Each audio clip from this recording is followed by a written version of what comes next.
है गाइस, जैसा कि अगले एपिसोड में हमने देखा था, मिस जुनू और वीजोंग ने बताया था कि हानफे के चाचा की सारी ज़मीन इमराल्ड टाइगर ने धोखे से हड़प लिया था और उसकी गारंटी आयरन ब्रदर अलायंस ने ली थी।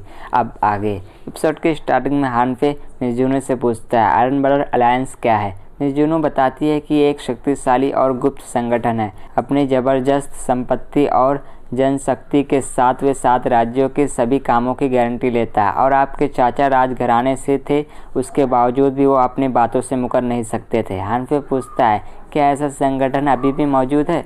मिस जुनू बताती है कि अतीत में वही राजा के राजकुमार कांग ने सोचा कि उनके पास कई सैनिक हैं जिसकी वजह से वो बच सकते हैं, सौदेबाजी के अपने काम को पूरा नहीं किया। तीसरे दिन के बाद उसका सिर काटकर उसके शहर के दीवार पर लटका दिया गया था।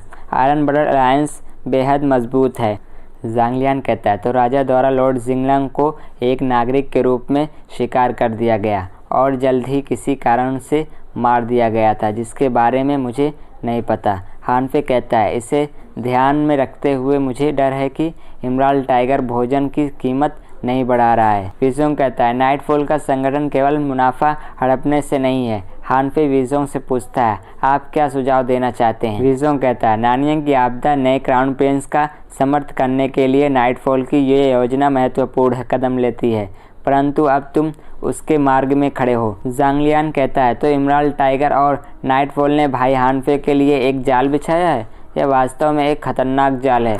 उन्हें बस इतना करना है कि सारा खाना खरीद ले और हानफे कुछ नहीं कर सकता है। इसके लिए उन्हें किसी पर हमला करने की ज़रूरत भी नहीं है। हानफे कहता है नार्निया में संकट जरूरी है, भोजन को एकत्र करने और भोजन की कीमत को स्थिर करने में देरी नहीं होनी चाहिए।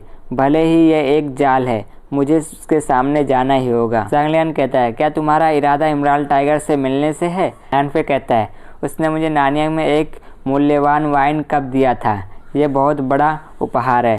मैं उनसे मिलने और उनका धन्यवाद करने जाऊंगा। मिस जुनू कहती है क्या आपको डर नहीं लग रहा है कि ऐसा हो सकता है कि जैसे कोई बकरी वाघ के सामने जा रही हो। हानफे कहता है आप इमराल्ड टाइगर की तुलना बकरी से कर रहे हैं। इमराल्ड टाइगर जैसा मोटा बकरा कम ही देखने को मिलता है। मिस जुनू कहती है जब मैंने बकरी की बात की तो मैं उसका जिक्र नहीं कर रही थी, बल्कि हानफे को बकरी कह रही थी और इमराल्ड टाइगर को वाघ। हानफे कहता है तो तुम मेरी तुलना एक वाघ से कर रही हो। क्या आपने कभी इतना गर्म और कोमल वाघ देखा है। मिस जुनू बल्कि हानफे को बकरी कह रही थी और इमराल्ड टाइगर को वाघ, फिर भी वो नहीं समझ रहा था। मिस जुनू कहती है अब आप यहाँ से क्यों नहीं जा रहे हो।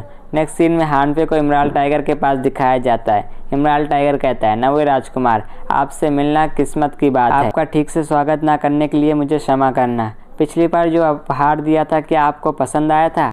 हानफे कहता है हम दोनों एक दोस्त हैं, क्या मैं आपसे एक और उपहार मांग सकता हूँ। इमराल्ड टाइगर कहता है ऐसा क्या है कि मैं 9 प्रिंस को दे सकता हूँ। हानफे कहता है अनाज। इमराल्ड टाइगर कहता है आप बाज़ार को अच्छी तरह से जानते हैं, आज खाने की कीमत बहुत ही बढ़ गई है। हानफे कहता है ये मेरे लिए नहीं है, यह सूखे से प्रभावित लोगों के लिए है। आपदा के कारण नांगयांग में खाद की ज़रूरत हो गई है।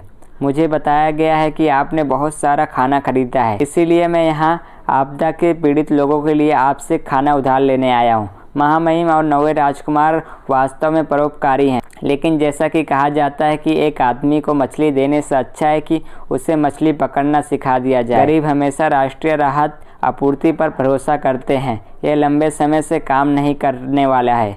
उन्हें और भी मेहनत करनी होगी और सरकार से मदद लेना छोड़नी होगी, चाहे उनके पास खाने के लिए हो या नहीं हो। हानफे कहता है आप मुझे ये उपहार देना पसंद करेंगे या नहीं। इमराल्ड टाइगर कहता है मैं ये सरकार की भलाई के लिए कर रहा हूँ। हानफे टेबल पे हाथ पटकते हुए कहता है भोजन सभी के लिए सबसे बड़ी चिंता है, साथ ही शांत और समुद्र के लिए जीवन की रेखा है। यह एक महत्वपूर्ण संपत्ति है। क्या तुम्हें ऐसा नहीं लग रहा है कि मैं तुम्हें बाजार पर कब्जा करने के लिए दंडित कर सकता हूँ और जो अन्न तुमने जमा किया है उसे जब्त कर लूँगा। इमराल्ड टाइगर कहता है मुझे डर है कि कोई गलत फहमी है। यह सच है कि मैंने बहुत सारा खाना खरीदा है, लेकिन यह सब कोर्ट के लिए है। हानफे सोचता है कोर्ट के लिए।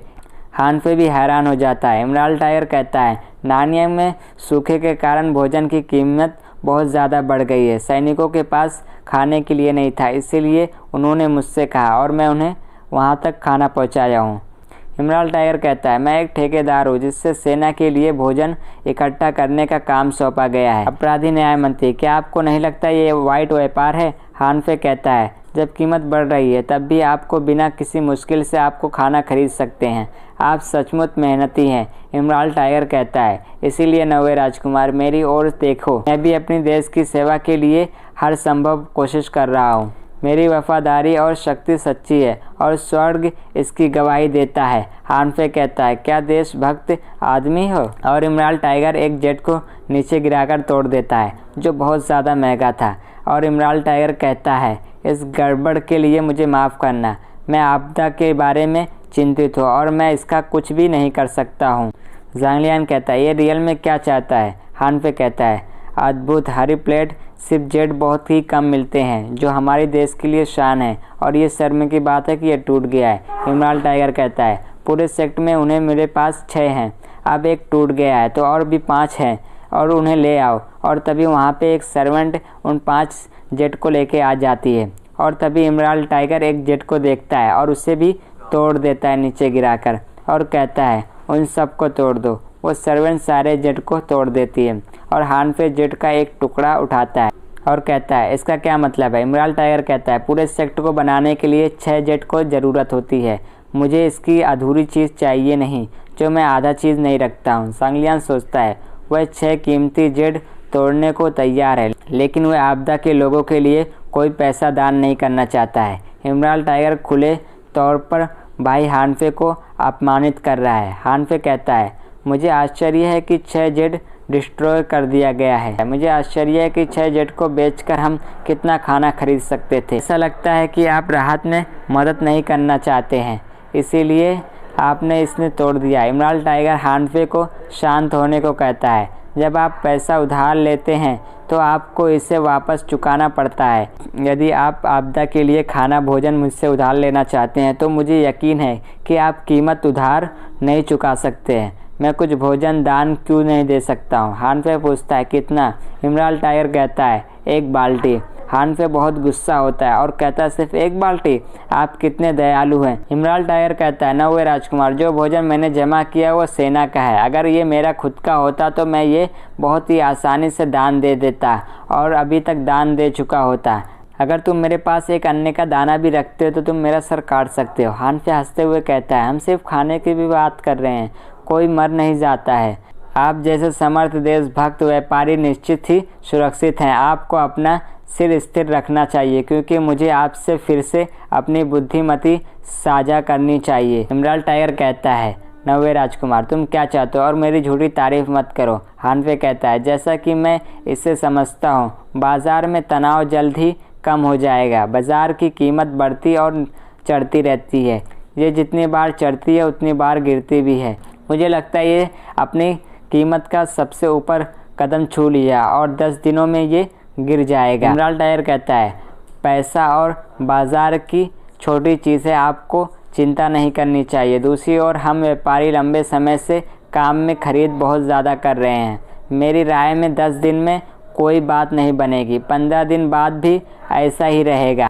मैंने जो निकट से देखा है, मैं बता सकता हूँ कि अनाज की कीमत नहीं घटेगी। हानफे कहता है, मुझे विश्वास है कि 10 दिनों के भीतर खाने की कीमत बहुत ज़्यादा गिर जाएगी। इमरान टाइगर कहता है, यह कोई बुरी बात नहीं है कि नवे राजकुमार इतना आत्मविश्वास है। हानफे पूछता है, तो तुम मेरी बात पर विश्वास नहीं करोगे? चलो हम एक शर्त लगाते हैं। इमरान टाइगर कुछ देर सोचता है और कहता है, दांव हमेशा खतरनाक होता है। हानफे टेबल पे हाथ पटकते हुए कहता है, क्या आप इसके लिए तैयार नहीं हैं?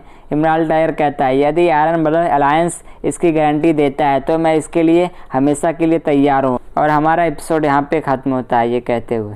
और जिसने मेरे चैनल को सब्सक्राइब नहीं किया भी सब्सक्राइब कर लो। सॉरी गाइस, मेरा चैनल थोड़ा सा डिलीट हो गया तो इसके लिए वीडियो बहुत ही लेट हो गई है, बहुत सी ज़्यादा लेट हो गई है, इसलिए मैं सॉरी बोलता हूँ आप लोगों से।